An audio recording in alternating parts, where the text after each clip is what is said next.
episode 19 of My Life as a Critic. I am professional film critic Sean Patrick, and taking a look at some of the movies that I've reviewed in my, almost, has it been 20 years? No, it's not been nearly 20 years. It's been about 17 years as a professional film critic. Well, we've had that conversation on previous episodes, what constitutes professional and amateur. This is mostly from my amateur career. But things I've written in 16 years of writing about movies online and on the radio as well. And time for a change of pace this episode, because the last couple of episodes I've been taking it pretty easy on myself. Leap Year obviously was painful, but it was still a stupid romantic comedy. View from the Top and The Holiday. I mean, you couldn't get much more of a trifle than those two movies. So a complete and total change of pace for this episode. I'm going to talk about the movie We Were Soldiers, starring Mel Gibson. And this is a movie that's a little difficult to review. Not merely because it was an extraordinarily powerful war drama from my memory, but is the fact that the perceptions of Mel Gibson and his public persona have changed so much since 2002 when this film was released. He's become a pariah, deservedly. He's revealed himself to be not a great person, and it has affected everything about him and his work since that time, in 2006, when he was picked up for DUI and launched into that anti-Semitic rant, and then you've had the whole thing about his father come out about even further anti-Semitism and even not Nazi ties, but Nazi, I guess, sympathies, if you will. He had like Nazi memorabilia. I mean, it's a whole awful, awful thing. But because of that, and then of course the 2010, he calls and berates his then girlfriend to the point where she gets a restraining order against him. I mean, just a lot of bad, a whole lot of bad. And you could chalk some of that up to what he's chalked it up to in the past in terms of his alcoholism or whatever excuse he's got. The bottom line is that it's changed the way we look at Mel Gibson. He's not merely that funny guy who plays cops in movies opposite Danny Glover. He's he's just kind of a weird dude, and one who's very volatile and divisive. And it does color his work. Try watching What Women Want right now. Just give yourself the opportunity to try and watch What Women Want and tell me if your perception of Mel Gibson hasn't changed to a rather tremendous degree. But We Were Soldiers, though, it nevertheless was. I can recall the experience quite well. I was supposed to have a date to go with me to this movie. It was one of the rare moments where I had actually told somebody that I met that I was a film critic. And she had actually reacted with, "Oh, wow." And actually, I got the reaction that I always wanted to from somebody when I told them that I was a film critic. And she'd gone further and saying, "Man, I would love to watch a movie with a film critic." And I said, "Well, I'm seeing a movie tomorrow night. Would you like to come?" And she said, "Sure." And I said, "Does it matter what it is?" And she goes, "No, I just want to watch a movie with a film critic." Well, it was this movie. And she ended up standing me up. She didn't show. The stuff happens. I'm not remaining upset with it. It's just a story that happened surrounding this movie. So I kind of went into this movie not in the best of places emotionally, but nevertheless, went in and watched this movie and I can definitely recall being deeply, deeply moved by it. Directed by Randall Wallace, released in 2002. Here is my original 2002 review of We Were Soldiers, published on Bickit.com, BIKKIT.com. I have been complaining that I'm tired of war movies. There are just too many of them. Their themes and characters are becoming cliches, and there doesn't seem to be any more stories to tell. Well, I was wrong, and We Were Soldiers showed me I was very wrong. Mel Gibson stars as an Army colonel who leads the first soldiers into Vietnam in 1965. Gibson is also a family man with 5 children and a wife played by Madeline Stowe. The opening of the film is surprisingly strong, introducing the characters and scenes which we've seen thousands of times. The soldier who tries to be funny, the soldier with the attitude problem, and of course the teary goodbyes between husbands and wives. We Were Soldiers avoids any more cliches by remaining focused on Gibson and his family and merely introducing supporting characters like Chris Klein and his wife, played by Felicity's Carrie Russell.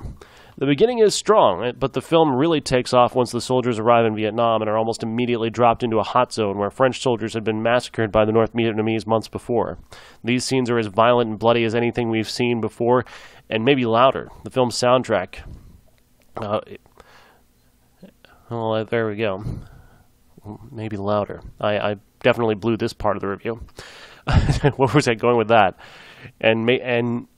Okay, let's try and pull this back here. These scenes are as violent and bloody as anything we've seen before, and maybe louder. Now, see, that would be a good place to stop, but then I went on and added the words, the film's soundtrack, and then period.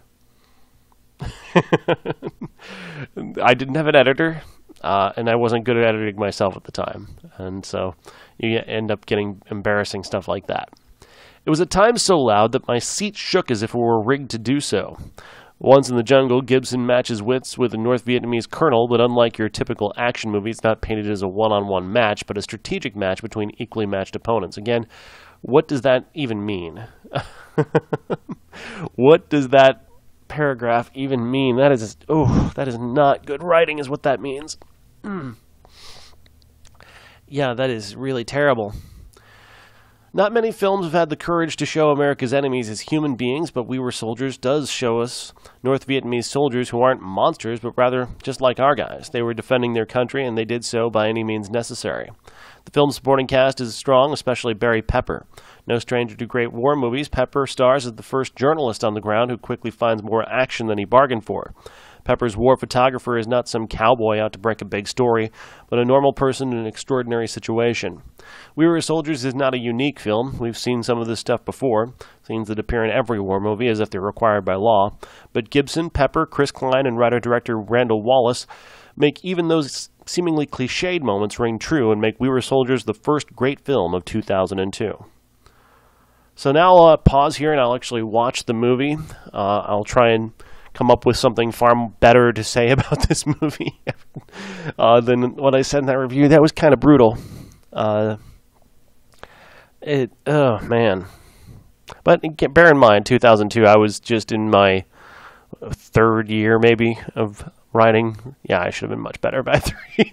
You do something for 3 years, you should be better than that. There's no excuse for how bad that was.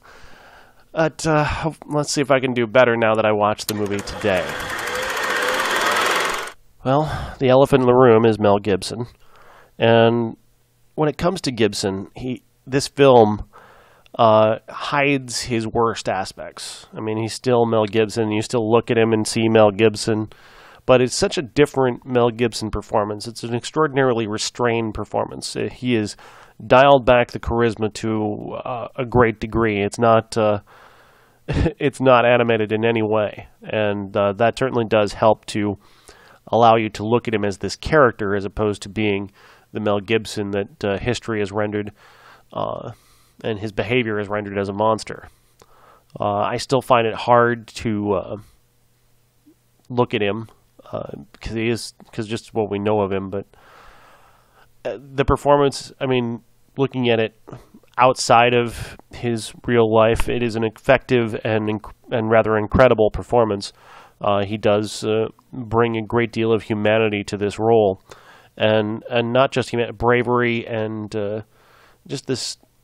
You really believe that this is the kind of guy who would stand there in the midst of a fight and just bullets whizzing around his head and be a leader. That's just who he is. That just seems who he is, and Gibson pulls that off extraordinarily well. And his performance is extraordinarily moving throughout and compelling. You see why people would have fought alongside and for this guy, why they would have stepped up on his behalf as their leader, because he is an incredible leader, the character he portrays here. So I guess my perceptions of Mel Gibson don't necessarily hurt the film.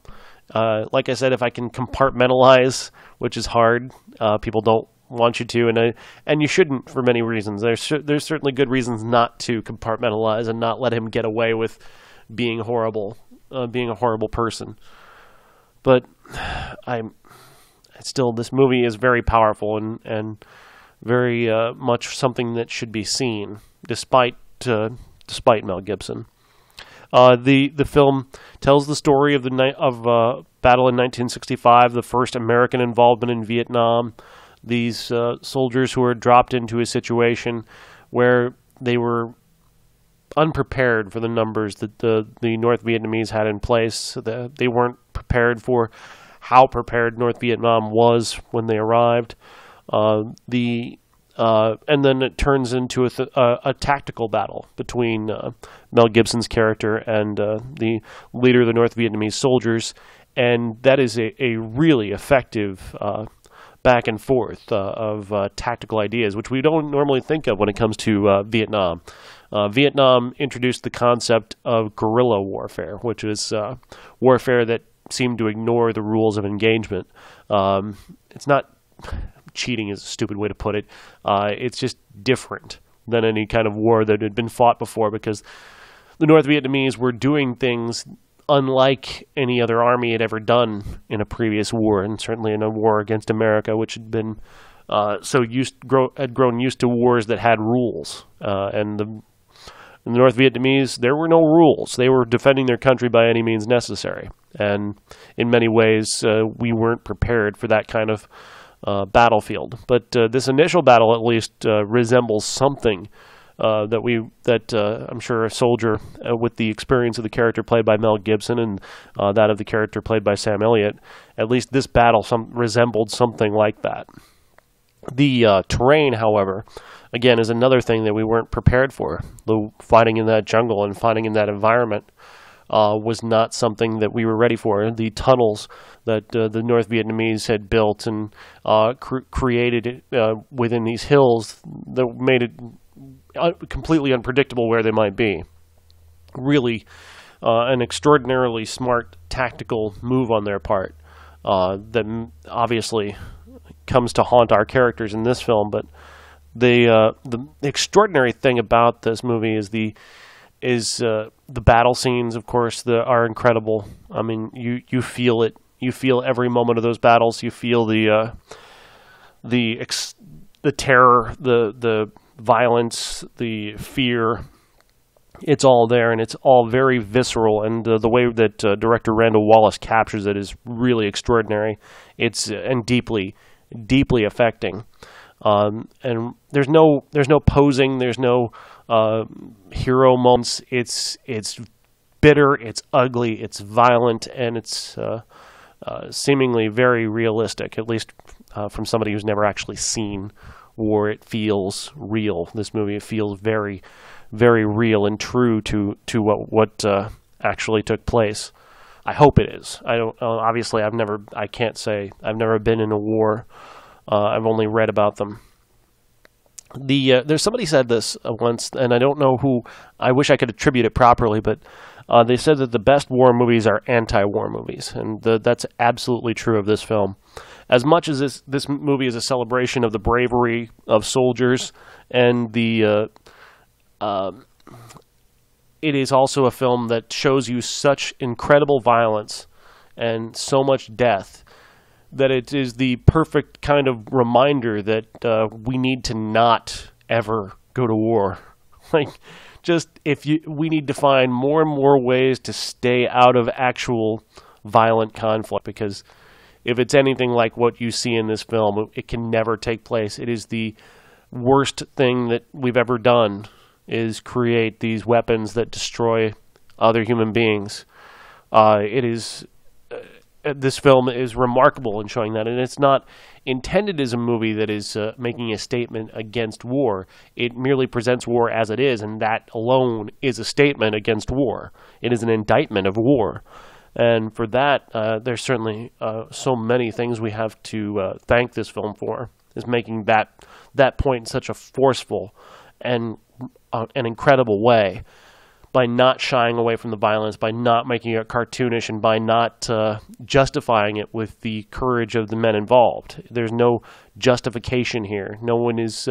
These men are heroes in many ways. The way that they fought for each other, and tried to save each other and to protect each other. That is incredibly courageous and brave, and absolutely something to celebrate. What it doesn't do, though, is make war seem in any way like something that's okay. There's no veneration of the heroes. Like the acts of heroism don't justify the war. Some people have like to accuse war movies of doing that. They like to accuse war movies of creating an atmosphere where see how courageous those guys are and how much how brave they are and how much manhood they showed in that battle. That is them glamorizing war.